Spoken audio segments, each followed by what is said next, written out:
Baik, eh, Assalamualaikum warahmatullahi wabarakatuh. Selamat malam, rekan-rekan semua.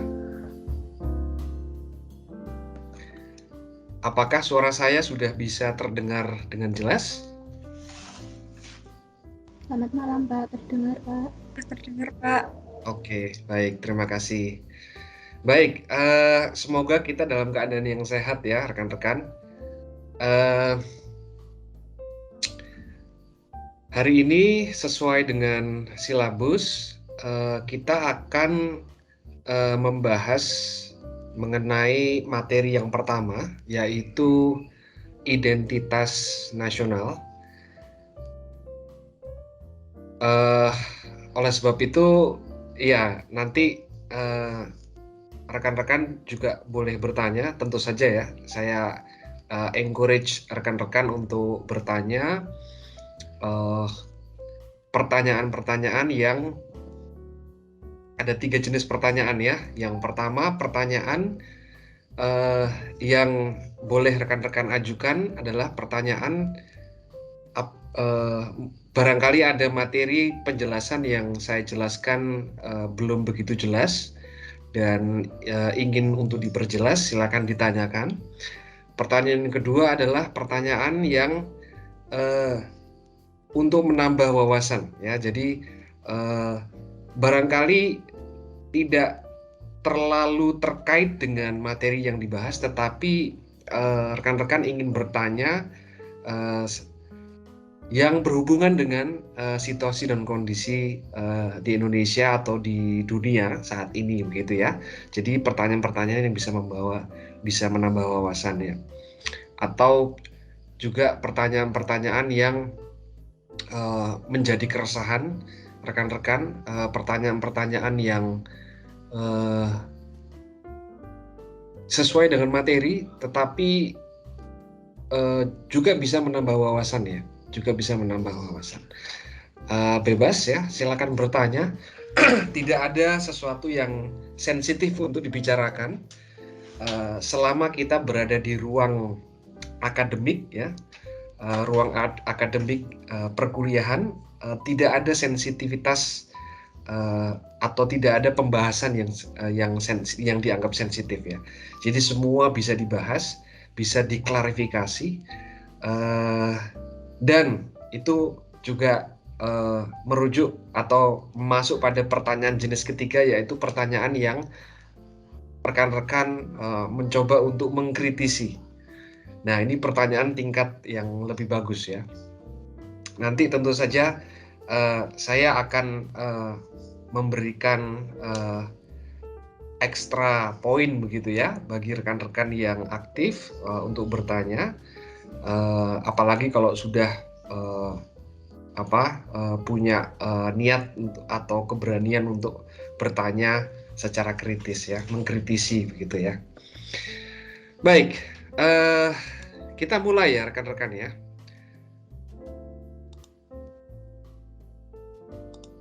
Rekan-rekan, apakah sudah bisa dilihat ini ya, papan tulis saya ya? Sudah terlihat, Pak. Baik. Oke. Topik kita adalah identitas nasional ya. Yang pertama, atau saya ingin mencoba untuk mendengar dari pendapat rekan-rekan terlebih dahulu ya, sebelum kita mulai. Singkat saja ya. Kira-kira apa yang terlintas dalam benak rekan-rekan ketika mendengarkan kata identitas? Apa sih sebenarnya identitas itu? Kalau menurut rekan-rekan, apa itu identitas? Silakan. Pak, mungkin tanda atau ciri yang ada pada individu atau kelompok yang nantinya bisa membedakan dengan yang lain. Oke. Ini dari Mbak siapa ini? Ingelita, Pak. Wah, sebentar. Saya kayaknya kurang mengeraskan. Oke. Sebentar. Mbak Felicia ya tadi ya? Ingelita, Pak. Oh, Ingelita. Baik. Identitas menurut Mbak Ingelita adalah sebuah tanda atau ciri gitu ya yang bisa membedakan antara satu dengan yang lainnya, kelompok atau individu dengan yang kelompok individu lainnya. Baik, ada lagi mungkin? Menurut Wikipedia, identitas menurut Stella Ting-Tumey merupakan seleksi diri atau cerminan diri yang berasal dari keluarga, gender, budaya, etnis, dan proses sosialisasi. Identitas pada dasarnya merujuk pada refleksi dari diri kita sendiri dan persepsi orang lain terhadap diri kita. Oke, ada banyak elemen-elemen tadi yang sudah dijelaskan. Tadi Mbak siapa ini? Saya nggak bisa melihat namanya soalnya di sini ketika share screen. Cynthia. Mbak Cynthia ya? Oke. Terima kasih sudah berinisiatif untuk melihat referensi ya. Oke, sebelum kita masuk pada definisi atau ingin mencoba melihat apa sesungguhnya identitas itu, kita terlebih dahulu ingin melihat sebenarnya ada sebuah krisis identitas ya. Jadi kita akan membahas terlebih dahulu sebelum kita melihat apa itu identitas, yaitu krisis ya. Nah, saya buatnya seperti ini ya. Krisis identitas.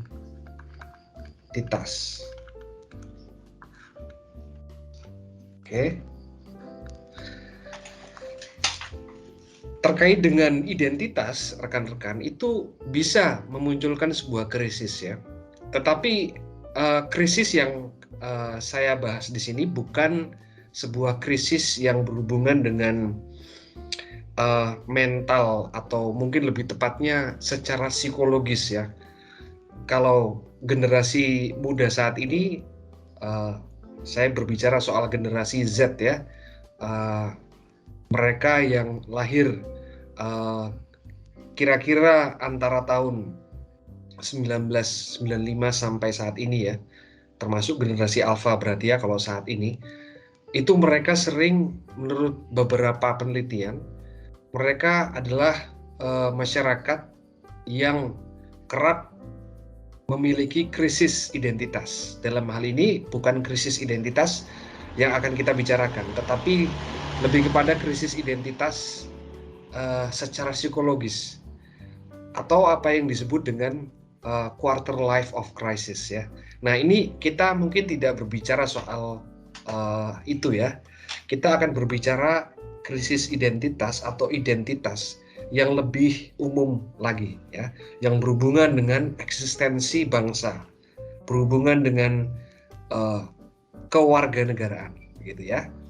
Nah, sekurang-kurangnya ada beberapa katakanlah ciri atau faktor yang bisa menimbulkan sebuah krisis. Ya, jadi ada beberapa faktor yang sekurang-kurangnya bisa menimbulkan sebuah krisis. Yang pertama adalah karena adanya ketidakadilan. Ya, karena adanya ketidakadilan. Dalam konteks identitas, ketidakadilan ini sering berkaitan dengan sebuah wilayah ya. Sebuah wilayah.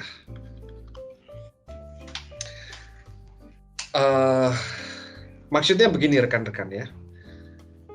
Yang sering kita jumpai atau kita dengar di media sosial atau di berita-berita di TV begitu ya, kita sering mendengar ada kawasan di mana di situ adalah sebuah sumber daya alam yang sangat melimpah dan bermanfaat untuk kehidupan. Kemudian ada oknum tertentu ya, yang mungkin juga berkolaborasi dengan elit politik gitu ya, ingin menguasai lahan atau wilayah tersebut. Kenapa mereka ingin menguasai? Ya karena sebagai bisnis ya, untuk berbisnis mereka ingin mengeruk dan menjual sumber daya alam yang ada di wilayah tersebut gitu. Sementara rakyat setempat atau warga setempat yang menduduki selama hidupnya di wilayah tersebut itu tentu merasa terancam ya, merasa wilayahnya sudah mulai dikuasai gitu. Nah, jadi faktor wilayah ini dalam hal ini bisa ada upaya-upaya untuk melakukan eksploitasi ya, eksploitasi alam ya. Tentu saja dalam hal ini kita berbicara soal sumber daya alam ya. Juga melakukan monopoli ya, monopoli.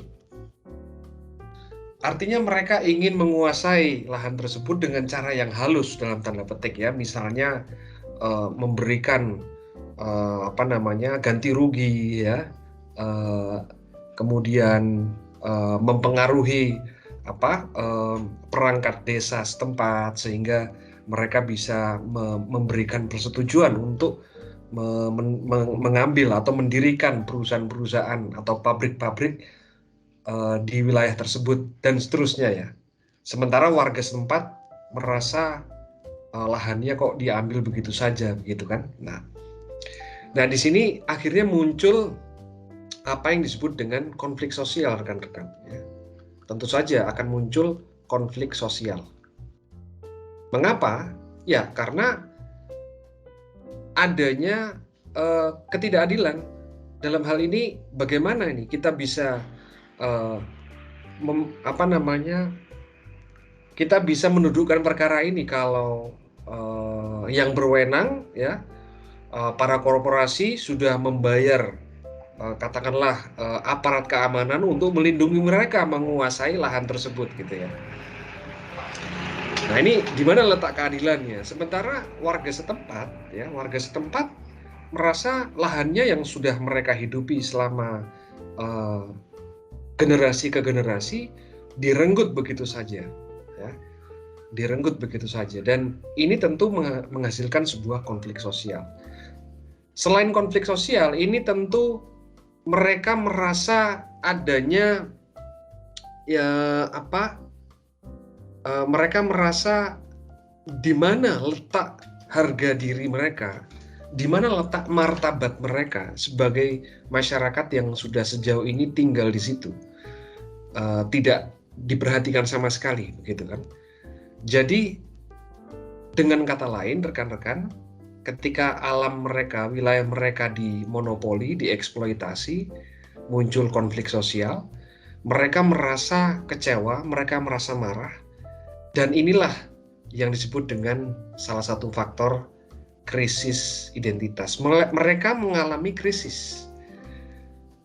Kita yang hidup di sini, di wilayah ini sudah bertahun-tahun, sudah dari nenek moyang, itu sama sekali tidak diperhatikan suara kita, ketidaksetujuan kita ya, atau bahkan mungkin kesepakatan kita bagi mereka sebagai korporasi untuk mengelola alam kita, begitu kira-kira ya. Di mana letak harga diri kami, martabat kami sebagai masyarakat yang sudah hidup turun-temurun dari generasi ke generasi. Nah ini mengalami krisis. Oke, nah jadi rekan-rekan kalau kita berbicara wilayah, ini sangat sensitif sekali pengaruhnya dengan identitas. Nah, tentu rekan-rekan tahu ya, beberapa hari ini kita sudah diinformasikan oleh beberapa media terkait dengan konflik antara Ukraina dan Rusia. Nah, ini juga sebenarnya persoalan identitas rekan-rekan. krisis identitas. Siapa yang mengalami krisis? Tentu saja di sini bisa jadi Ukraina, bisa jadi Rusia. Hanya bentuknya saja, Rusia ingin mencoba untuk mendominasi. Gitu kan? Ukraina tidak mau terlibat dalam politik dari Rusia, atau lebih tepatnya ideologi yang dianut oleh Rusia. Dan sebenarnya Ukraina ingin masuk pada NATO ya, North Atlantic Treaty Organization atau Pakta Pertahanan Atlantik Utara ya, sebuah aliansi yang didirikan untuk beberapa negara, tidak termasuk Ukraina di sini ya, agar kalau ada negara, salah satu negara diserang begitu ya, mengalami ancaman, maka aliansi tersebut punya tanggung jawab untuk mempertahankan, untuk melindungi. Nah, Ukraina di satu pihak ingin sekali masuk dalam NATO ya, sehingga bisa mendapatkan bantuan begitu ya oleh negara-negara NATO. Tetapi entah bagaimana, mungkin karena juga segan atau mungkin takut mungkin ya terhadap Rusia, sehingga belum bisa disetujui. Nah, ini persoalan yang rumit sebenarnya rekan-rekan ya. Tetapi sebenarnya ini persoalan wilayah terkait dengan Ukraina dan Rusia ini. Ini persoalan yang kompleks dan ini juga masuk dalam diskursus krisis identitas. Oke, itu yang pertama rekan-rekan. Yang kedua, faktor-faktornya bisa menjadi persoalan selain ketidakadilan, juga soal ideologi. Ya, soal ideologi. Kalau soal ideologi ini juga tadi yang saya sebutkan tentang Ukraina ya, tentang Rusia versus Ukraina. Juga dalam hal ini kalau kita berbicara soal agama ya, ini juga muncul persoalan radikalisme. Ya, persoalan radikalisme dalam hal agama ya.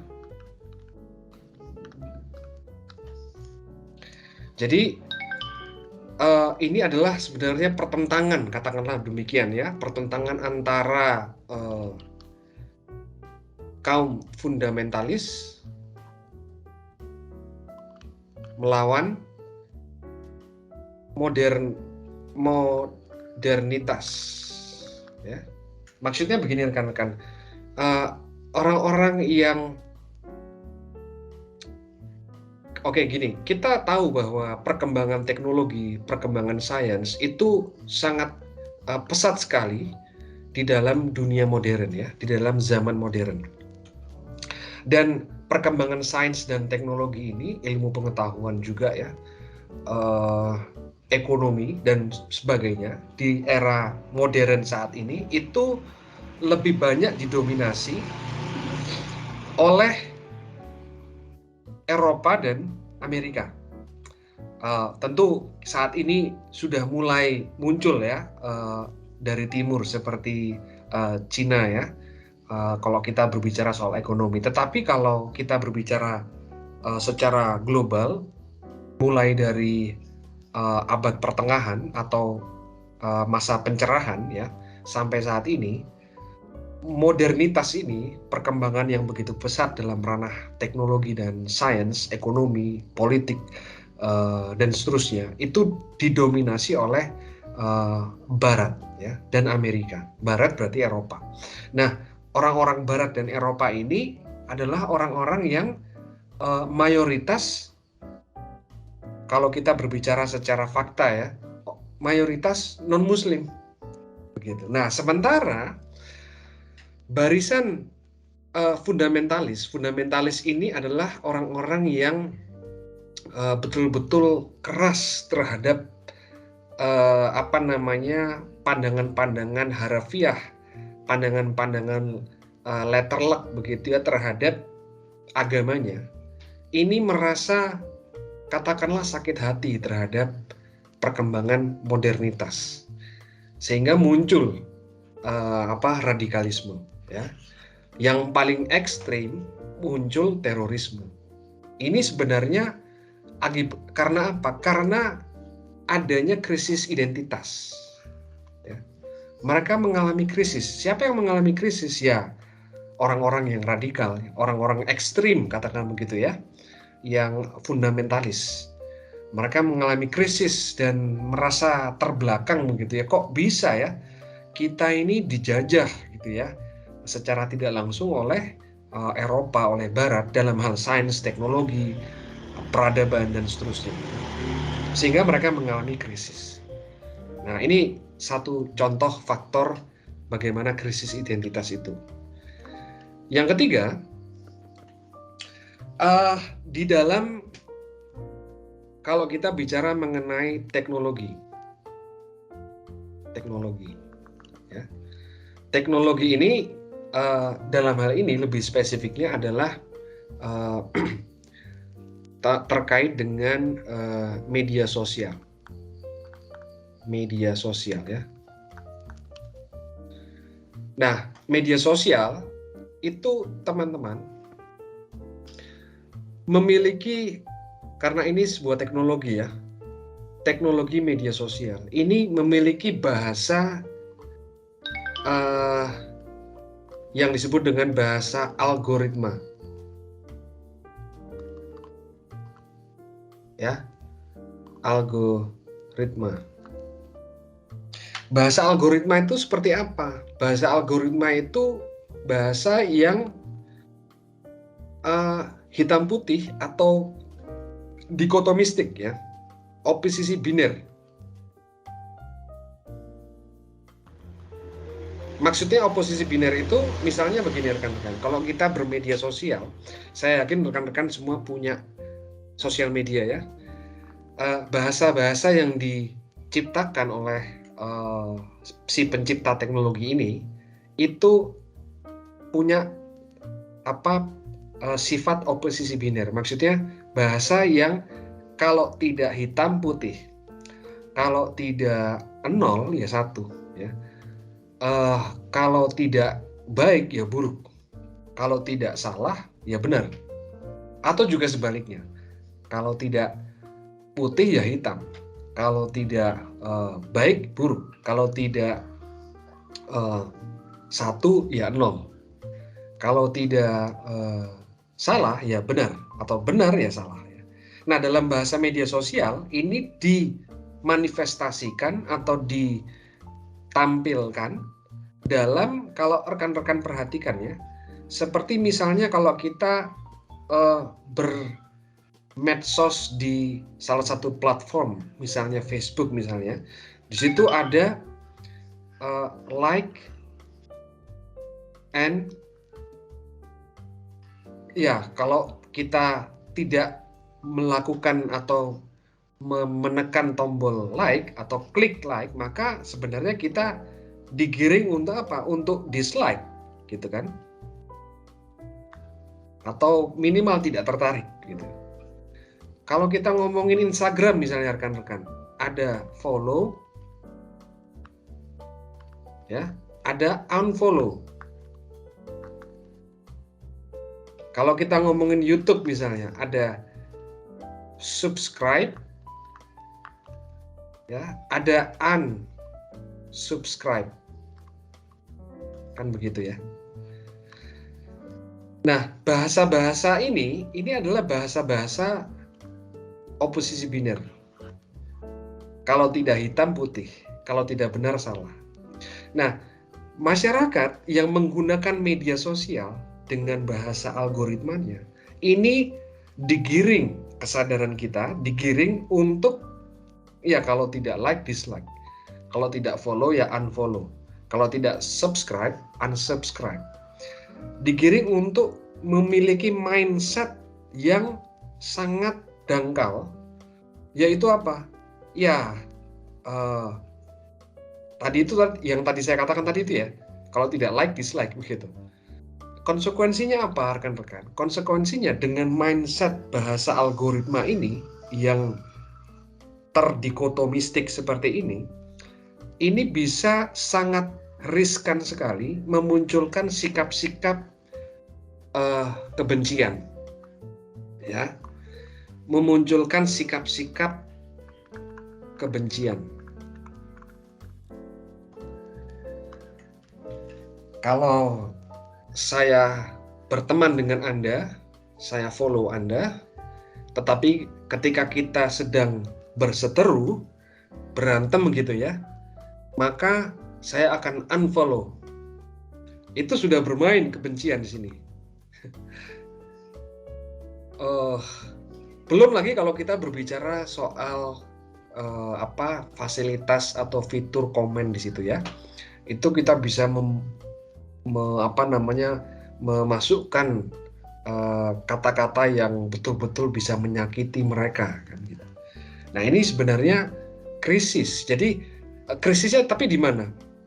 Kalau kita sudah merasa muncul kebencian ya, sehingga kita itu sebenarnya merasa, atau begini, misalnya saya punya media sosial, kemudian tidak banyak yang melakukan follow terhadap saya misalnya ya, karena saya juga tidak koar-koar terhadap media sosial saya. Tapi kalau misalnya saya ingin sekali tujuannya adalah untuk mendapatkan followers terbanyak, itu sebenarnya apa sih niat saya, atau dibalik niat saya untuk mendapatkan follower yang terbanyak itu karena apa? Karena saya ingin mendapatkan pengakuan, ya, meskipun secara virtual, ya. Kenapa saya ingin mendapatkan pengakuan? Karena saya sesungguhnya tidak percaya diri. Nah, saya merasa, katakanlah, insecure terhadap diri saya. Nah, persoalan pengakuan, persoalan tidak percaya diri, insecure ya, munculnya kebencian, ini adalah sebuah krisis identitas. Ini sebenarnya saya sebenarnya mengalami krisis di dalam identitas saya, begitu. Karena apa? Karena kita sudah terlena atau kita sudah hanyut dalam penggunaan bahasa-bahasa algoritma yang disodorkan oleh media sosial. Ya, memang kita nggak bisa mengendalikan itu, gitu.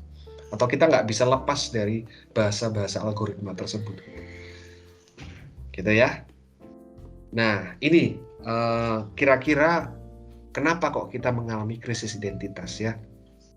Dan kalau kita berbicara masalah ketidakadilan atau bahkan mungkin ideologi ya, yang bersangkutan dengan, yang berkaitan dengan wilayah, ini ada faktor-faktor dominasi ya, ingin menguasai ya, penguasaan. Jadi yang mengakibatkan seseorang mengalami atau sekelompok masyarakat mengalami krisis identitas itu sebenarnya ada ada faktor-faktor niatan-niatan untuk mendominasi, untuk menjadi yang disebut dengan superior ya, atau ingin menjadi unggul. Nah, ini ya kata kuncinya, unggul. Saya ingin mengungguli rekan saya ingin mengungguli kelompok dari kelompok lain. Saya ingin mengungguli, lebih unggul dari negara lain. Karena saya ingin menjadi lebih unggul, maka saya harus mendapatkan follower yang lebih banyak. Saya mendapatkan likes yang lebih banyak, subscriber yang lebih banyak. Gitu kan ya. Kalau saya tidak mendapatkan like atau subscribe atau follower yang banyak, maka saya merasa tidak diakui. Nah, ini ya, saya merasa tidak percaya diri. Saya merasa insecure terhadap diri saya. Saya tidak bisa menjadi yang paling unggul lagi. Begitu. Nah, akibatnya apa? Saya mengalami krisis identitas. Baik, rekan-rekan, ini persoalan krisis identitas ya. Nah, sekarang kita ingin melihat dulu apa sih sebenarnya identitas itu kalau kita itu ternyata bisa mengalami krisis identitas ya. Oke.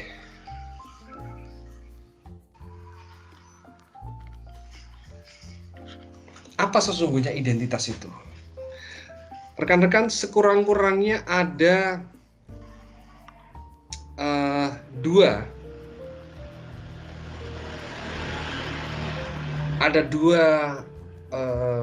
jenis identitas ya.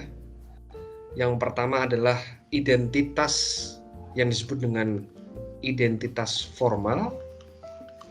Oke. Dan yang kedua ada identitas substansial. Kita akan masuk ke identitas yang pertama dulu ya, formal. Apa itu identitas formal? Identitas formal seperti tadi yang sudah disampaikan oleh Mbak Cynthia ya, yang berdasarkan referensi Wikipedia ya, ada suku, adat gitu ya. Identitas formal ini juga seperti itu, dia memiliki kategori yang disebut dengan kategori administratif. Ya. Contohnya, saya adalah orang atau warga negara Indonesia. Itu identitas formal saya. Selain saya warga negara Indonesia, saya juga warga Kota Malang, Jawa Timur. Ya. Selain saya warga Jawa Timur, Kota Malang, saya juga warga katakanlah langsung merujuk ya, RT 3 dan RW 9. Ya, itu adalah identitas formal. Selain di mana saya tinggal, saya juga adalah orang Jawa. Saya Jawa Timur. Ya, itu identitas formal. Saya beragama Islam, itu identitas formal. Nah, tetapi saya melihat di sini ada persoalan-persoalan yang cukup cukup bisa menimbulkan konflik sosial kalau kita memahami identitas itu sebatas identitas formal atau sebatas identitas yang memiliki kategori administratif ya. Gampangannya sebenarnya administratif ini seperti yang ada di KTP gitu ya. Termasuk profesi ya. Profesi saya misalnya sebagai pengajar itu juga sebuah identitas formal. Ya. Nah, tapi ini sangat riskan munculnya konflik sosial, munculnya perseteruan ya, bisa konflik gitu. Kalau kita memandang kehidupan kita ini, identitas kita ini secara formal belaka. Mengapa demikian? Karena seringkali yang pertama, kalau saya amati ya, orang itu khususnya di Indonesia ya, orang itu ketika menggunakan identitas sejati gitu ya, berdasarkan hanya identitas formal, dia itu seringkali menganggap bahwa identitas itu sifatnya adalah tunggal. Nah, ini ya. Maksudnya gimana Pak, kok identitas tunggal gitu? Maksudnya begini. Seringkali orang yang menganggap bahwa kesukuannya itu yang paling unggul. Nah, ini lagi-lagi soal keunggulan ya. Kesukuannya itu yang paling unggul, itu bisa membawa dampak pada konflik sosial. Dan mereka menganggap bahwa misalnya orang, sebentar ya, ini ada ribut ini sebentar, saya tutup ya.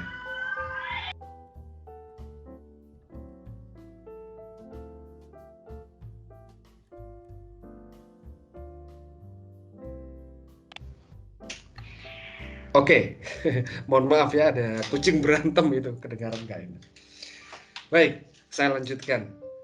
Tentang identitas yang sifatnya tunggal ini ya, orang yang memiliki mindset identitas formal sebagai identitas yang sejati itu cenderungnya pada wilayah ketunggalan ini, bahwa identitas itu tunggal, bahwa kejawaan saya, kesukuan saya itu yang paling dominan, itu yang paling unggul dibanding suku-suku yang lain.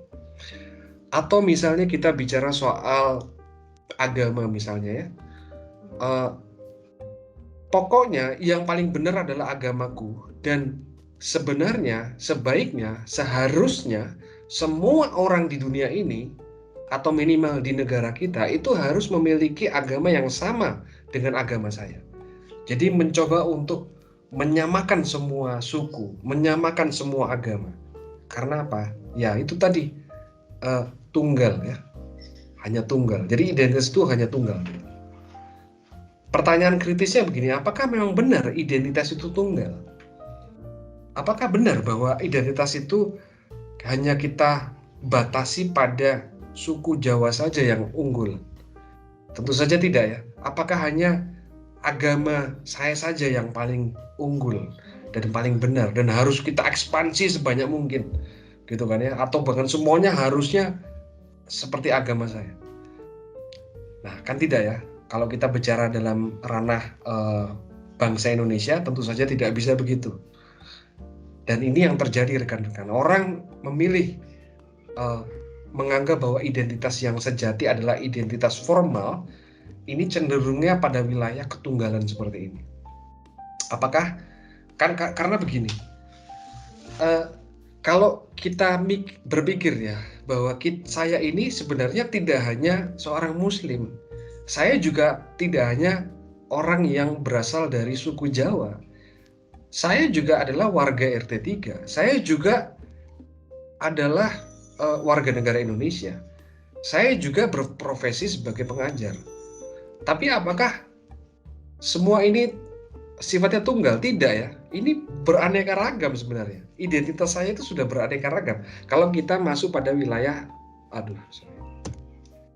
kalau kita masuk pada wilayah yang disebut dengan identitas formal ini, ya banyak identitas saya, kan begitu. Oke, itu yang pertama. Yang kedua, selain ciri ketunggalan ini yang bisa membawa pada konflik sosial ya, ini juga membawa pada konflik ya. Seakan-akan identitas itu sifatnya tetap ya, atau tidak bisa berubah, tidak berubah. Ya. Nah, pertanyaannya, apakah identitas saya itu tidak bisa berubah? Saya seorang yang berasal dari suku Jawa. Ya, saya seorang yang berasal dari suku Jawa. Apakah kejawaan saya itu tidak bisa berubah? Mungkin kata-kata Jawa itu tidak berubah, tapi kedalaman penghayatan saya dalam menjalankan aktivitas sebagai kebudayaan Jawa itu lama-lama seiring berjalannya waktu, bertambahnya pengalaman hidup saya, tentu bisa mengalami perubahan, bisa mengalami peningkatan. Ya. Tadinya saya tidak bisa bahasa Jawa, saya akhirnya belajar untuk bahasa Jawa, mengalami peningkatan. Ini perubahan bukan? Ya. Atau mungkin mengalami penurunan ya. Tadinya saya yang bisa bahasa Jawa, karena sudah tidak dipakai lagi secara lama, lupa semua bahasa Jawanya, begitu ya, mengalami perubahan. Ya. Nah, masalahnya sekarang itu masih banyak orang-orang yang punya mindset identitas formal adalah identitas yang sejati. Ini selain ketunggalan tadi, menganggap bahwa identitas saya itu sifatnya tetap. Padahal tidak demikian. Kita juga bisa berbicara soal agama juga kan. apakah agama keislaman saya, kemusliman saya itu sifatnya tetap? Tentu mengalami naik turun juga ya rekan-rekan ya, mengalami ups and downs ya, mengalami naik turun juga. Ya tergantung bagaimana saya menjalani spiritualitas religius saya sebagai seorang muslim. Ya. Nah jadi ini faktor yang kedua atau persoalan kita yang kedua. Yang ketiga, ini persoalan apa yang saya sebut dengan mayorokrasi. Mayorokrasi ini adalah persoalan kuantitas ya, kuantitas. Jadi seakan-akan identitas kita itu kita lihat berdasarkan jumlah banyaknya, ya. Teman-teman sering mendengar enggak ya ungkapan seperti ini? Loh, kita kan mayoritas di sini. Nah, harusnya kita yang mendapatkan privilege untuk diperhatikan. Harusnya kita yang mendapatkan perhatian atau privilege untuk bisa diprioritaskan. Harusnya kita sebagai mayoritas bisa di depan posisinya, bukan di belakang. Harusnya kita yang mayoritas ini, ya kita di mayoritas, harusnya di nomor satu kan dong. Nah, ini sebenarnya pandangan yang salah kaprah, jauh salah kaprah, dan ini jelas bisa memunculkan konflik sosial juga. Oh ya, kalau kita punya mindset identitas formal ya, yang berdasarkan semata hanya kuantitas, artinya yang ada di kepala kita adalah kita ini mayoritas ya. Lantas bagaimana yang minoritas, rekan-rekan ya? Bagaimana yang minoritas? Apakah karena mereka minoritas harus kita nomor duakan? Ya? Apakah karena mereka minoritas harus kita bahkan boleh untuk didiskriminasi? Nah ini kan hal-hal yang sangat negatif rekan-rekan. Ini yang bisa memecah belah persatuan dan kesatuan dari NKRI gitu. Nah ini terjadi rekan-rekan ya, persoalan mayorokrasi ini. Yang keempat adalah absolutisme ya, absolutisme. Jadi identitas yang merasa paling benar sendiri, paling unggul ya. Tetapi identitasnya dilihatnya berdasarkan identitas yang sifatnya formal. Suku ya, agama, mungkin juga kalau kita bicara soal ideologi politik ya, partai ya, apalagi ya, juga mungkin profesi ya. Ini identitas yang sesungguhnya sifatnya dangkal ya. Yang sifatnya dangkal. Nah, maka saya menawarkan identitas itu tidak hanya bisa kita pandang secara formal, meskipun ya secara formal itu juga penting ya, karena kita butuh KTP ya. Kita kalau mau mengurus apapun ya, kita pasti akan dimintai ID card kita, identitas formal kita gitu. Tetapi kalau kita bicara soal identitas yang sifatnya mendalam ya, maka kita berbicara mengenai identitas yang sifatnya substansial. Nah, ini rekan-rekan ya, identitas yang sifatnya substansial. Ini berbeda dengan yang formal ya. Kalau identitas formal itu ibaratnya seperti cangkangnya saja, ibaratnya seperti bajunya saja, atau covernya saja ya. Seringkali orang ada pepatah mengatakan yang seringkali kita dengar ya, don't judge a person by its cover ya. Jangan, kita sebelum membeli buku itu kita jangan melihat covernya gitu ya. Kita harus mengetahui terlebih dahulu kira-kira rangkuman dari isi buku itu apa. Nah, identitas substansial ini seperti itu ya. Kita nggak melihat covernya, kita nggak melihat cangkangnya, Kita nggak melihat bajunya, tapi kita melihat dalamnya. Kalau kita membeli buah, kita ingin melihat dulu kan, kita harus tahu dulu kan rasanya ya. Baru kita bisa melihat kulitnya seperti apa ya. Kita memang bisa melihat dari warna kulitnya, dari bau buahnya ya, terhadap kematangan isinya. Tapi kita akan keputusan untuk kita membeli apa tidak itu bukan dari warna kulitnya ya, tapi dari kematangan isinya dari buah tersebut. Nah, ini yang disebut dengan substansial ya, identitas substansial. Nah, berbeda dengan identitas formal, identitas substansial itu sifatnya bukan tunggal tetapi plural. Oke, sifatnya plural. Seperti tadi yang saya katakan ya, saya ini bukan hanya orang Islam, tetapi juga orang Jawa, tetapi juga warga RT 3, tetapi juga orang akademik misalnya ya, dan seterusnya. Itu plural. Yang kedua, identitas substansial itu juga sifatnya bisa berubah atau tidak tetap. Nah, persis seperti tadi yang saya katakan, identitas saya itu mengalami perubahan, ya, mengalami perubahan. Yang ketiga, selain berubah tidak tetap, dia mengalami pertumbuhan. Ya, ini ciri-ciri secara positif ya, mengalami pertumbuhan. Nah, lantas apa sih sebenarnya identitas substansial itu? Nah, tak lain identitas substansial itu sebenarnya bukan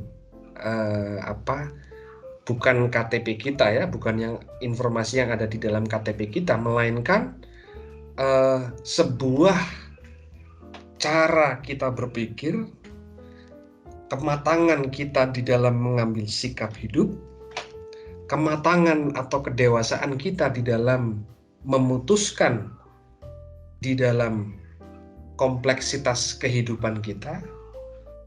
Identitas kita itu adalah, atau identitas kita itu ditentukan oleh karakter kita, gitu ya. Jadi bukan identitas sejati kita itu bukan informasi yang ada dalam KTP kita, tetapi lebih kepada, saya rangkum ya semuanya ya, mindset, pola berpikir, kematangan mental, kematangan psikis ya, keputusan hidup, decision making, problem solving, semua saya rangkum dalam satu kata, yaitu karakter. Inilah identitas sejati kita. Dan ini tentu saja karakter ini bisa berubah tergantung bagaimana kita memanage-nya ya. Dan karakter kita itu sifatnya plural ya, tidak tunggal. No, ya. Karena kalau kita menganggap karakter kita itu tunggal, wah ini juga masuk pada unsur-unsur kecenderungan kita untuk mendominasi. Gitu.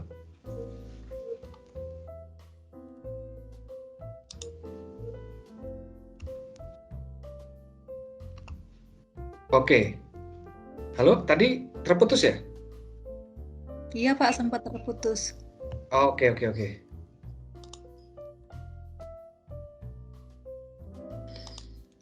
Oke, sebentar.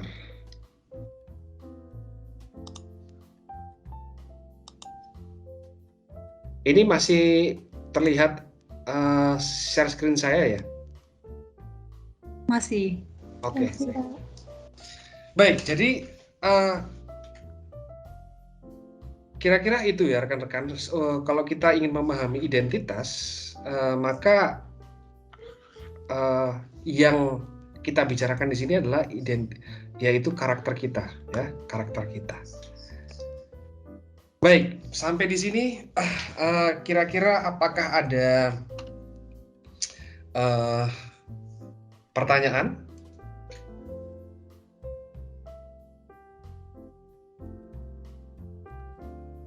Atau ada yang belum jelas mungkin?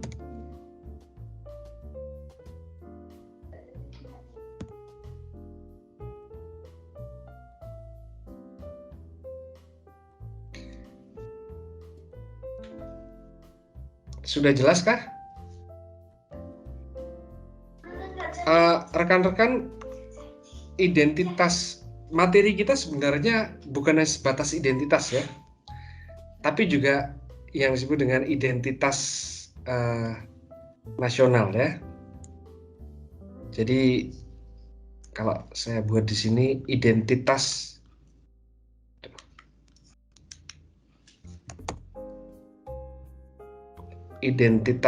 nasional.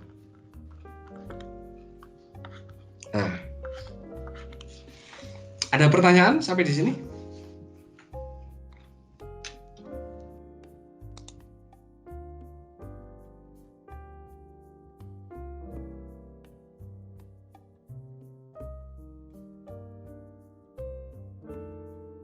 Kalau tidak ada pertanyaan, saya yang bertanya ya. Nah, materi kita kan bukan hanya identitas ya, tetapi identitas nasional. Nah, sekarang bisa nggak rekan-rekan mencoba untuk menghubungkan atau mencari hubungan antara identitas dan nasional? Nah, coba.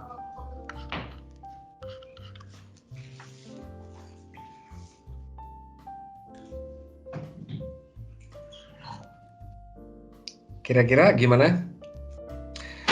Atau saya kerucutkan lagi pertanyaannya.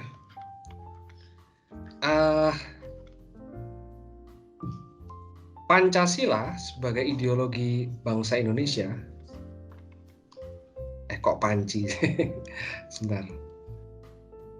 Pancasila sebagai ideologi bangsa Indonesia itu kira-kira masuk pada identitas formal atau identitas substansial?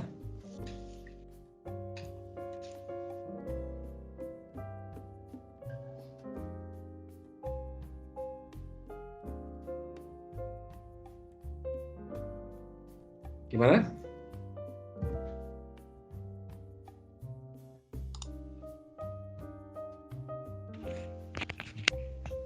Identitas formal, Pak. Mungkin formal, Pak. Formal ya. Kenapa begitu? Karena kalau di pengertiannya itu kalau substansial itu seperti ada tetap perkembangan atau berubah gitu. Jadi ada perombakan gitu. Kalau formal kan ya sudah KTP ya itu gitu. Kecuali kayak tetap gitu loh, Pak. Kalau Pancasila kan ya kalau Pancasila 5 dasar itu ya udah 5 itu poinnya gitu. Jadi nggak ada 6 ke 7 gitu, nggak ada, seperti itu maksudnya. Oke. Bisa dipahami. Jadi kalau Pancasila itu kan sudah tetap ya, nggak bisa dirubah-rubah gitu ya. Maka dia sifatnya tetap gitu. Tapi masalahnya begini rekan-rekan, seperti tadi yang saya jelaskan bahwa identitas formal ini kan sifatnya tuh sebenarnya identitas yang dangkal gitu, nggak mendalam gitu.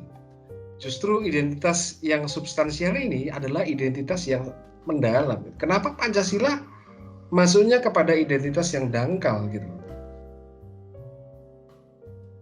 Apa mungkin karena ini Pak, Pancasila kan dasar negara, jadi pondasinya negara seperti itu.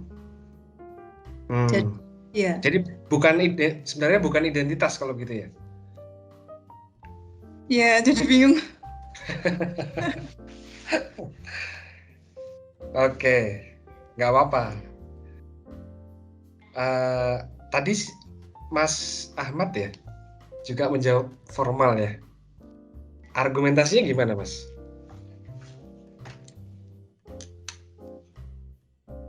Ya Pak, menjawab formal karena menurut dari pendapat saya itu Pancasila itu berkategori administratif, Pak. Jadi bersifat formal gitu, Pak. Oke, kurang lebih sama tadi seperti Mbak siapa tadi? Mbak Cynthia ya. nggak bisa melihat namanya ini, mohon maaf. Baik, ada yang punya pemikiran yang berbeda mungkin? Atau mungkin setuju dengan pendapat yang formal ini, identitas formal ini?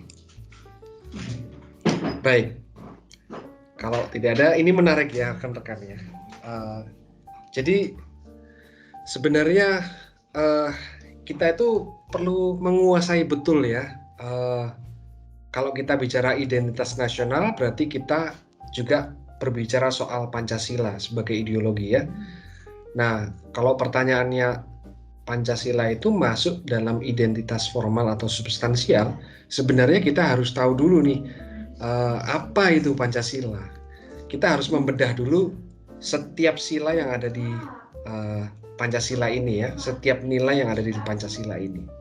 Tetapi, oke, itu sebenarnya mata kuliah sebelumnya ya. Mungkin rekan-rekan mendapatkan Pancasila ini juga sudah cukup lama mungkin ya, sehingga mungkin agak lupa-lupa juga mungkin ya. Nah, sebenarnya Pancasila itu masuk dalam identitas substansial. Nah, ini menarik. Tadi ada yang mengatakan, loh, tapi Pak, kan 5 sila itu kan sifatnya tetap tidak berubah gitu. Kenapa dia masuk yang berubah gitu? Nah, kita lihat ya. Pertama, kalau kita lihat dari ciri-cirinya ini ya, kalau formal ini adalah tunggal, kalau substansial ini plural ya. Plural itu berarti kan beraneka ragam ya. Tunggal itu berarti cuma satu tok ya, satu tok lagi, satu macam saja ya. Nah, nilai-nilai Pancasila ini sebenarnya ingin mengedepankan keanekaragaman, keberagaman atau satu macam saja. Coba bisa dijawab nggak ini? Pancasila ini, nilai-nilai yang ada dalam Pancasila ini sebenarnya ingin menghargai atau bahkan menciptakan masyarakat Indonesia yang beragam atau sifatnya satu macam saja. Kira-kira gimana?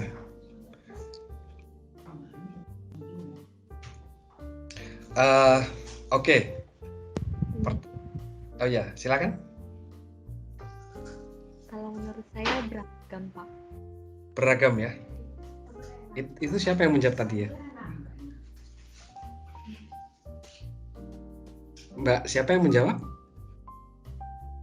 Variasili, Pak. Variasili ya. Oke. Betul ya. Pancasila itu ingin mengedepankan keberagaman. Dalam moto Pancasila ya, yang dicengkeram oleh kedua kaki burung Garuda kita, itu tertulis Bhinneka Tunggal Ika. Berbeda-beda tetapi tetap satu. Yang menjadi penekanan di sini salah satunya adalah keberagaman itu harus dihargai dan diakui eksistensinya. Kalau kita sudah bisa menghargai, mengakui eksistensinya, menghormati eksistensinya, maka kita bisa bersatu. Tetapi dalam kesatuan itu bukan berarti satu macam ya, tetapi kesatuan yang terdiri dari berbagai macam identitas formal. Gitu maksudnya. Ya. Sekarang kalau kita berbicara dalam sila pertama, ketuhanan yang Maha Esa. Ya. Ini kita berbicara ketunggalan atau dalam sila pertama ini kita berbicara keberaneka-ragaman. Nah, gimana? Ya, keberaneka-ragaman ya. Masalahnya memang masih banyak masyarakat Indonesia yang memahami sila pertama ini ya. Itu pemahamannya begini ya. Pak, ketuhanan yang Maha Esa itu kan berarti kita percaya Tuhannya itu satu. Loh, berarti agama-agama yang punya keyakinan memiliki Tuhan lebih dari satu tidak cocok dong dalam sila pertama. Nah, ini bahaya rekan-rekan. Ini salah kaprah dalam memahami sila pertama. Oke, ini sebenarnya kalau dalam mata kuliah Pancasila ini satu sesi tersendiri ya rekan-rekan. Tapi intinya silakan nanti bertanya ingin kejelasannya ya, apa detailnya. Tapi intinya ketuhanan yang Maha Esa ini bukan menitik beratkan pada orang yang berkeyakinan terhadap Tuhan yang berjumlah satu, tetapi sebaliknya ketuhanan yang Maha Esa ini ingin mengakomodir seluruh keanekaragaman, termasuk orang-orang yang meyakini barangkali Tuhannya lebih dari satu. Maka Pancasila sebenarnya masuk pada identitas yang sifatnya plural. Lagi, sila kedua, soal kemanusiaan. Ya, kemanusiaan. Apa yang dimaksud dengan kemanusiaan? Kemanusiaan berarti orang-orang yang ingin mempertahankan atau mengedepankan harkat dan martabatnya sebagai manusia. Ya, sebagai manusia. Kita bicara soal hak asasi manusia di sini ya, berarti ya. Kemanusiaan berarti adalah orang yang mengedepankan harkat dan martabat manusia. Nah, kalau kita bicara soal harkat dan martabat, di sini berarti masuk kehormatan ya, termasuk harga diri sebagai manusia ya. Berarti dia berbicara soal identitas yang sifatnya formal atau yang sifatnya substansial. Kehormatan, harga diri, martabat, ya, dignitas, soal karakter, sikap, pemikiran, atau soal ya informasi yang ada di KTP kita. Tidak ya, ini kemanusiaan ini berbicara soal identitas yang sifatnya substansial ya, yang mengalami pertumbuhan ya. Bisa juga mengalami perubahan ya, mengalami perubahan. Kita bahkan bisa menyakiti atau mengurangi harga diri kita ya tanpa kita sadari ya. Kita bisa mempermalukan diri kita kadang-kadang kan begitu ya, atau mungkin mempermalukan orang lain,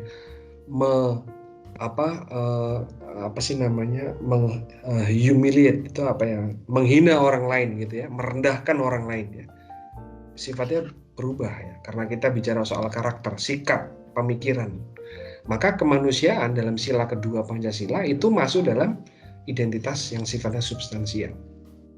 Nah, kalau kita bicara soal nilai Pancasila yang keempat, yaitu musyawarah ya, dan mufakat ya. Sila keempat itu kan intinya musyawarah mufakat ya. Itu bertentangan sekali dengan konsep mayorokrasi yang titik tekannya berada pada kuantitas jumlah. Musyawarah itu bukan voting ya. Nah, pertanyaannya begini, Pak, tapi bukankah kita akhirnya voting? Bahkan pemilu itu kita voting gitu. Nah, dalam mata kuliah Pancasila, khususnya untuk sila keempat ya, salah satu hal penting yang saya sampaikan kepada mahasiswa adalah kalau negara kita itu memiliki populasi yang sangat sedikit, kita bisa melakukan musyawarah, gitu ya. Tetapi tidak mungkin kita melakukan musyawarah karena populasi kita itu menjadi populasi yang terbesar keempat di dunia gitu. Jadi tidak mungkin melakukan musyawarah. Lantas jalan terakhir adalah melakukan voting, oke. Gitu ya. Nah, tetapi di dalam mengambil kebijakan-kebijakan publik, ya, mengatur undang-undang, ya, mencari solusi dalam permasalahan sosial, ini sejatinya kita mengedepankan musyawarah mufakat, bukan berdasarkan jumlah mayoritas. Ya. Jadi kalau misalnya ada persoalan yang cukup viral akhir-akhir ini ya, soal azan misalnya, ya, itu jangan diambil voting gitu ya. Bukan voting ya, memang kita nggak mengambil voting ya. Harusnya kita dalam Islam itu bertabayun atau apa, bermusyawarah gitu kan. Jangan sindir menyindir atau jangan nyinyir ya, atau jangan membuat kesimpulan sendiri gitu. Tidak, dan diunggah kesimpulannya di media sosial sehingga bisa memanas-manasi masyarakat yang punya kedangkalan pemikiran, tingkat kematangan mentalnya juga sangat rendah sehingga bisa muncul konflik sosial. Jangan seperti itu. Buatlah musyawarah mufakat gitu. Nah, belum lagi kalau kita ngomongin keadilan sosial ya. Ada dalam sila kelima.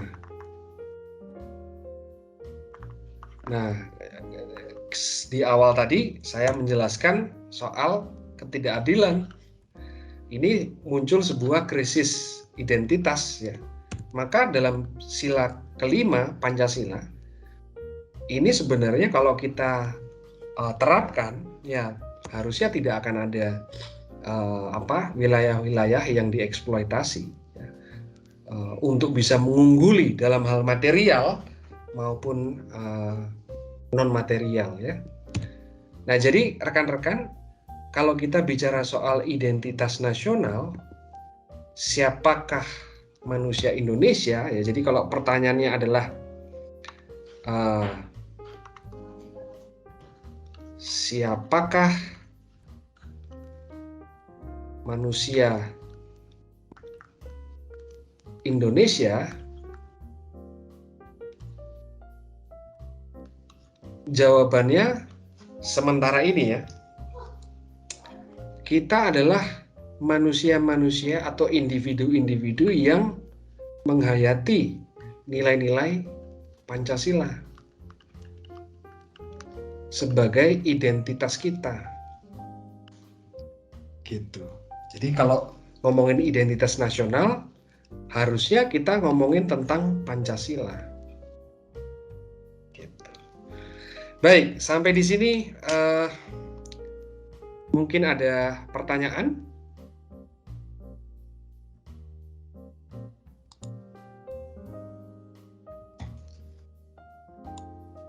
Pak, izin bertanya. Ya, silakan. Berarti tadi Pancasila kan termasuk identitas nasional substansional ya, Pak? Ya. Lalu untuk contoh identitas nasional yang formal apa ya, Pak? Nah, kalau baik, terima kasih Mbak Rofiqah ya. Kalau identitas nasional yang formal, ya mungkin yang ada di dalam KTP itu ya, bahwa saya orang Jawa, saya Muslim ya. Saya berprofesi sebagai dosen ya. Saya tinggal di Jawa Timur, Malang, RT 309 dan seterusnya. Itu termasuk identitas nasional juga, tetapi sifatnya formal. Dan yang menjadi titik tekan dalam pendidikan ya, itu sebenarnya kita mencoba untuk menggeser perhatian kita dari identitas formal ini ke identitas yang sifatnya substansial. Jadi maksudnya adalah yuk kita ngomongin tentang bagaimana kita sebagai manusia Indonesia, individu yang tinggal di Indonesia itu bisa menjadi masyarakat yang atau menjadi orang pribadi-pribadi karakter yang baik, yang bisa menerapkan nilai-nilai Pancasila, bisa memahami nilai-nilai Pancasila. Ya. Jadi memang betul bahwa identitas nasional itu juga bisa dibagi menjadi dua, ya, formal dan substansial. Identitas nasional juga ada formalnya. Nah, mari kita coba bergeser pada identitas yang sifatnya substansial. Kalau dalam identitas nasional, berarti kita bicara soal Pancasila. Kira-kira begitu, Mbak Rofikah. Baik, Pak. Sudah dipahami. Terima kasih. Oke, sama-sama, Mbak. Ada lagi dari yang lainnya mungkin?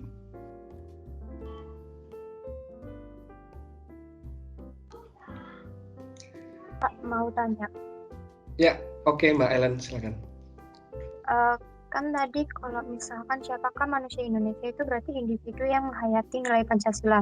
Nah, sedangkan di Pancasila itu ada yang ketuhanan yang Maha Esa. Kemudian berarti kalau misalkan orang yang ateis itu bagaimana, Kak? Nah, ini menarik ini. Terima kasih Ellen pertanyaannya. Bagaimana dengan orang yang ateis? Sekarang ini sudah cukup, ya masih sedikit sih ya kalau kita lihat dalam jumlahnya ya. Tapi ada ya orang Indonesia yang ateis ya. Oke.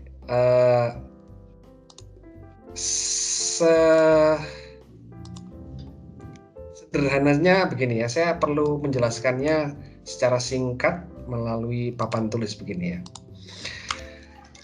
Oke.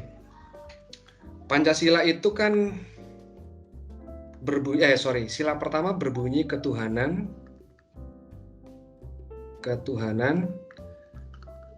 yang Maha Esa ya.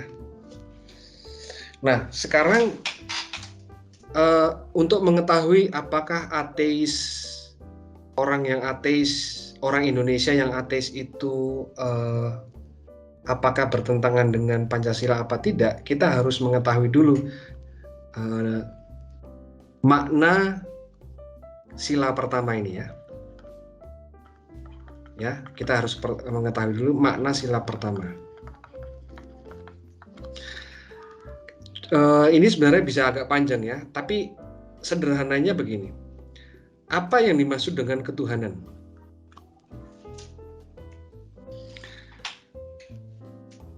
Orang salah kaprah ya, menganggap ketuhanan dengan Tuhan itu sama. Padahal harusnya tidak ya. Ketuhanan ini ada awalan ke dan akhiran an ya. Awalan ke dan akhiran an. Ini berarti masuk pada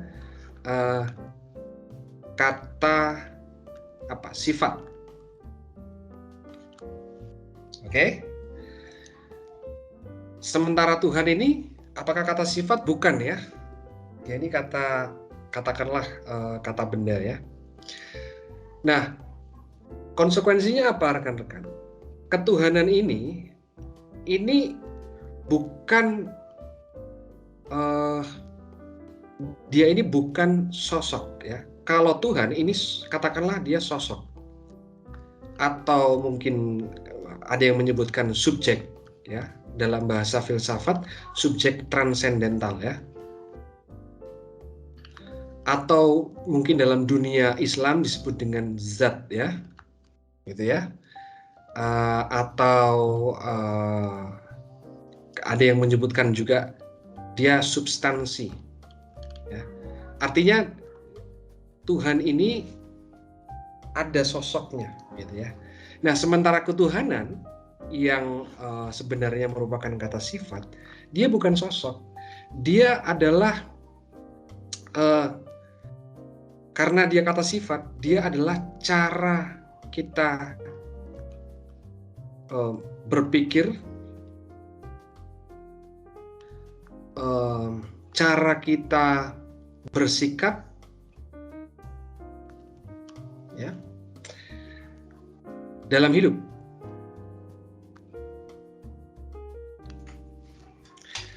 sesuai dengan ya cara kita berpikir atau bersikap dalam hidup yang sesuai dengan nilai keimanan. Jadi ketuhanan adalah cara kita berpikir, bersikap, bertindak dalam hidup kita sehari-hari sesuai dengan nilai-nilai keimanan kita masing-masing. Nah, kalau kita bicara soal keanekaragaman agama, ya, ada agama Islam, ada agama Kristen, ya, termasuk Katolik, ya, Advent, ada agama Buddha, ya, ada agama Hindu, ada agama Konghucu, ada agama penghayat kepercayaan, ya. Penghayat kepercayaan ini juga ada banyak, ya, ratusan jumlahnya, ya. Pertanyaannya, nilai apa yang dari semua agama ini, ya, dari semua agama ini yang bisa menjadi pemersatu dalam nilai ketuhanan? Nilai apa dalam semua agama, ya, yang bisa menjadi atau bisa diakomodir oleh sila pertama? Sederhananya begitu. Karena ada juga orang yang menganggap Pak, ketuhanan yang Maha Esa itu hanya cocok untuk Islam saja loh. Kenapa? Karena ini menurut pandangan orang tersebut, ya. Karena di Kristen itu percaya Trinitas. Kalau di Hindu itu ada Trimurti, banyak dewa, gitu, ya. Di Buddha, di Konghucu, dia nggak meyakini adanya sosok Tuhan, gitu. Nah, ini tentu saja ini pandangan yang dangkal, ya. Dia tidak memahami apa yang dimaksud dengan Trinitas. Dipikir hanya sebatas kuantitas, ya. Sebenarnya tidak, ya. Tetapi untuk menyederhanakan, orang yang berpikir seperti ini ada dan masih banyak di Indonesia, ya. Sila pertama ini hanya kompatibel, hanya cocok untuk Islam saja, gitu. Apakah memang benar demikian, rekan-rekan? Tentu saja tidak, ya. Nah, sekarang pertanyaannya, kalau tidak hanya Islam, bisa juga Kristen, Buddha, Hindu, Konghucu, penghayat, dan seterusnya. Ini nilai apa yang bisa terangkum, terakomodasi oleh seluruh agama-agama yang ada di Indonesia? Ada yang bisa jawab nggak? Hanya satu, ya, kata, ya. Yaitu, nah, saya kasih warna yang berbeda aja nih. Nilai ketuhanan yang ada, nilai keimanan yang ada di seluruh agama itu adalah CINTA.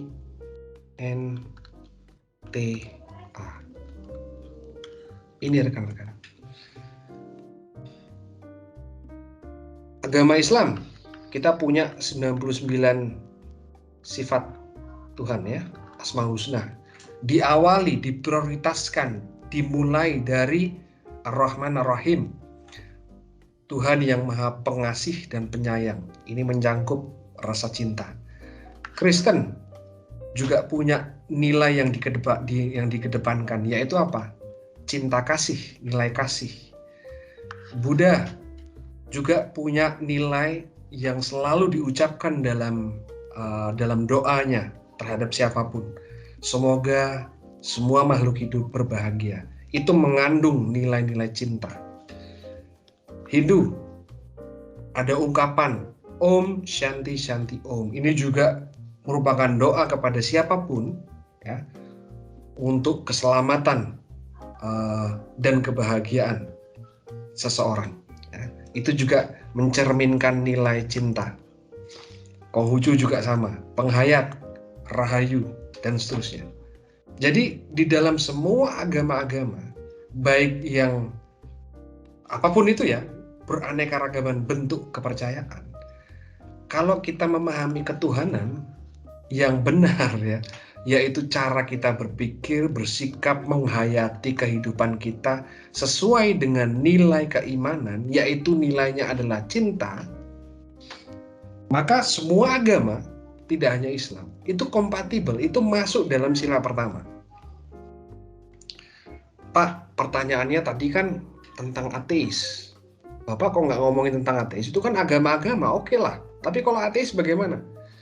Nah, selama orang ateis itu berpikir, bersikap dalam hidup sesuai dengan cinta, maka dia sesungguhnya sudah menerapkan nilai ketuhanan. Ya. Kalau kita tanya, kamu percaya Tuhan nggak? Ya tidak ya. Tapi diam-diam, secara tidak disadari, dia sebenarnya sudah mempraktekkan nilai-nilai ketuhanan. Dan bukankah itu yang harusnya bukankah itu yang kita lihat ya? Yang harus kita lihat kan sebenarnya apakah dia itu dalam sikap hidupnya itu suka tolong menolong ya, berbagi, ya nilai-nilai cinta kasihnya, nilai-nilai Rahman Rahimnya itu dipraktekkan dalam hidup. Kita nggak peduli dia mau percaya Tuhan atau tidak ya. Itu kan urusan nanti dengan Tuhan kan, bukan urusan kita kan gitu kan. Hukumannya nanti biar Tuhan. Yang penting kamu menerapkan dalam hidupmu nilai cinta gitu. Nah, ini kita belum bicara ngomong tentang esa ya. Esa itu apakah esa itu, nah ini ya singkat aja, esa itu bukan satu. Ya, ini salah kaprah ya. Esa itu artinya tunggal. Satu itu tidak sama dengan tunggal ya. Kalau tunggal itu the only. Tunggal itu berarti satu-satunya. Jadi kalaupun saya percaya banyak dewa, dewa saya ada 100 dewa misalnya. Ya, saya meyakini the only God yang berjumlah 100 itu adalah yang saya yakini. Tidak masalah jumlahnya berapa. Yang penting saya meyakini adanya, saya meyakini bahwa the only God yang berjumlah berapapun itu. Gitu. Maka kata esa ini sesungguhnya juga akomodatif, bisa merangkul seluruh agama-agama yang berbeda. Gitu. Nah, jadi pertanyaannya, bagaimana dengan ateis? Ya, selama mereka mempraktekkan ini, ya, it's okay. Masa sih kita bertemu di jalan gitu, ada orang ateis yang sedang menolong gitu ya, terus kita, kamu apa agamanya? Ateis. Oh, kamu enyah dari NKRI, masa begitu? Ya, kan enggak ya? Gitu kira-kira rekan-rekan. Ini pertanyaan yang bagus. Terima kasih. Oke, ada tanggapan atau pertanyaan lain? Silakan.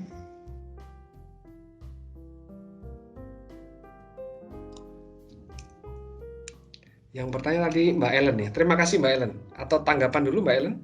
Sudah jelas? Sudah jelas, Pak. Baik. Baik. Yang lainnya silakan. Pak, berarti maaf Pak. Nggak apa-apa, santai aja. Berarti seseorang yang ateis itu tidak melanggar nilai-nilai pada Pancasila tersebut ya Pak? Tidak melanggar selama dia selama dia mengedepankan dalam sikap hidupnya ya nilai cinta itu tadi, menghormati, menolong ya, berbagi, tidak merendahkan, menghina ya. Jangankan orang ateis ya, banyak juga orang yang beragama, bahkan orang yang berpakaian seolah dia itu suci begitu ya. Dia sebenarnya melanggar sila pertama. Banyak yang begitu. Tapi juga ada juga ateis yang radikal, itu ada juga ateis yang begitu ya. Ada juga. Cuman ya kita itu tadi ya, kalau kita melihat bajunya, identitas formalnya, apakah dia ateis, apakah dia beragama, ini kan identitas formal ya, pakaiannya saja kan. Nah, kalau kita memahami identitas substansial, dia pola pikirnya bagaimana, sikapnya bagaimana, Nah, ini identitas yang substansial yang harusnya dimiliki oleh setiap orang, yang harusnya udah mulai kita bicarakan begitu. Kira-kira begitu, Mbak Maria. Baik Pak. Satu lagi Pak. Ya. Kan berarti apa namanya nih, untuk identitas nasionalnya yang formal seperti KTP-nya itu bagaimana Pak? Kan di Indonesia sendiri kan warga negaranya kan apa namanya kayak diwajibkan untuk memiliki untuk memeluk satu agama seperti itu Pak. Oke, bagus ya pertanyaannya. Jadi memang ya kita itu memang disebut sebagai bangsa yang masih berkembang, bukan bangsa yang sudah maju ya. Bangsa negara-negara maju itu kan kita tahu sendiri apa ya bangsa yang negara. Kita disebut sebagai bangsa dunia ketiga gitu istilahnya, bangsa negara yang masih berkembang karena soal KTP ya, terus ketentuan agamanya apa, terus agama yang diakui, ada yang tidak diakui. Ini sebenarnya kalau mau kita kritisi itu tidak tepat ya sebenarnya ya. Kalau kita pakai identitas nasional dalam hal ini Pancasila, seharusnya tidak begitu penting ya pengakuan sebuah agama, tidak diakui sebuah agama gitu ya. Nah, kalau mau diatur itu sebenarnya apakah agama-agama ini bisa memunculkan sebuah kerugian, bisa memunculkan sebuah keresahan, bisa merugikan orang lain, bisa menyakiti orang lain. Nah, ini yang diperhatikan, bukan jenis agamanya, bukan identitas formalnya sebenarnya. Jadi kalau ada agama baru muncul gitu ya, wah itu kan mesti agama-agama yang bersinggungan mesti marah ya gitu. Kita lihat dong, agamanya dia yang baru muncul ini membuat merugikan masyarakat nggak? Apa justru dia itu membantu negara itu dalam hal ekonomi misalnya ya, bisa meningkat misalnya. Ya harus diakui dong gitu. Jadi yang sebenarnya bangsa ini masih perlu banyak belajar ya. Kita bukan ingin mengakui agama atau tidak mengakui agama, tapi kita harusnya mengatur apakah agama tersebut bisa memunculkan kerugian apa tidak gitu. Atau bukan agamanya sebenarnya, tapi oknum-oknum individunya atau kelompoknya yang harus kita lihat. Jadi bukan agamanya lagi gitu. Harusnya memang begitu. Tapi ya Mbak Maria, kita masih harus banyak belajar ya. Ya salah satunya adalah dengan saya masuk dalam dunia pendidikan seperti ini adalah ya untuk memajukan bangsa. Gitu. Jadi pertanyaan-pertanyaan seperti yang dikatakan oleh Mbak Rofiko, Mbak Ellen, Mbak Maria, ya, Angelita tadi, Mas Ahmad, ya, itu semua pertanyaan-pertanyaan yang bagus, yang penting, yang bisa memajukan bangsa ini. Kira-kira itu. Jadi termasuk ini ya Mbak Maria, termasuk presiden kita itu apakah harus Islam? Di dalam undang-undang, di dalam konstitusi itu kan sebenarnya sudah dihapus tuh. Di dalam Piagam Jakarta itu ya, sudah dihapus. Tadinya memang ada presiden harus Islam. Karena Piagam Jakarta ya, kesepakatan ya, nggak harus Islam dong. Itu identitas formal, dangkal aja itu. Yang kita lihat adalah apakah Anda itu menebarkan cinta kasih, gitu. Bukan agama Anda apa, bukan, gitu. Jadi ya, tapi apakah mungkin presiden kita suatu saat beragama non-Muslim? Mungkin saja. Untuk saat ini bagaimana? Kayaknya masyarakat kita masih belum siap. Saya katakan belum siap ya, karena pasti akan ada demo gitu ya. Belum siap. Nah, pemerintah mengambil jalur aman ya. Sebaiknya kita yang Islam dulu deh gitu. Seiring pendidikan kita mulai berkembang, menyadarkan masyarakat. kaum-kaum fundamentalis, radikalis, ekstremis itu mulai mereda gitu, barulah kita bisa lebih terbuka ya, lebih bisa mengakomodir orang-orang yang minoritas sehingga muncul keadilan sosial. Oke, kira-kira itu ya, kita sudah sampai jam 9 malam ini supaya tidak berlarut-larut. Kalau rekan-rekan masih ada pertanyaan, boleh ditanyakan di kolom chat di ini ya, di pertemuan kedua ini kan ada chatnya itu ya, bisa ditanyakan di situ, didiskusikan di situ bisa. Saya akan dengan senang hati untuk menjawabnya. Oke, rekan-rekan, saya pikir sampai di sini dulu perkuliahan kita untuk hari ini. Untuk kuis kecilnya sudah ada ya, rekan-rekan bisa menjawab. Saya pikir mudah saja, dan ini juga sudah direkam oleh kawan kita ya, bisa diulang kembali untuk melihat jawaban-jawabannya. Jangan lupa kuis kecilnya deadline-nya hari Jumat ya, jam 11.59 malam ya, jadi masih ada banyak waktu. Dan tidak banyak juga soalnya, kalau mahasiswa reguler itu soalnya sampai 10, kalau rekan-rekan saya buatkan saja hanya 5 gitu ya, karena ada yang bekerja, ada yang sibuk dalam organisasi dan seterusnya. Oke rekan-rekan, terima kasih untuk kuliah kita pada malam hari ini. Mari kita akhiri dengan berdoa menurut agama dan kepercayaan kita masing-masing. Dipersilakan.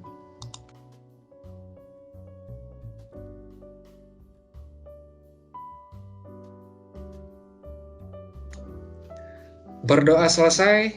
Baik, terima kasih. Wassalamualaikum warahmatullahi wabarakatuh. Selamat malam semua. Sampai bertemu minggu depan ya. Waalaikumsalam Pak. Terima kasih Pak. Terima kasih Pak. Waalaikumsalam Pak. Terima kasih.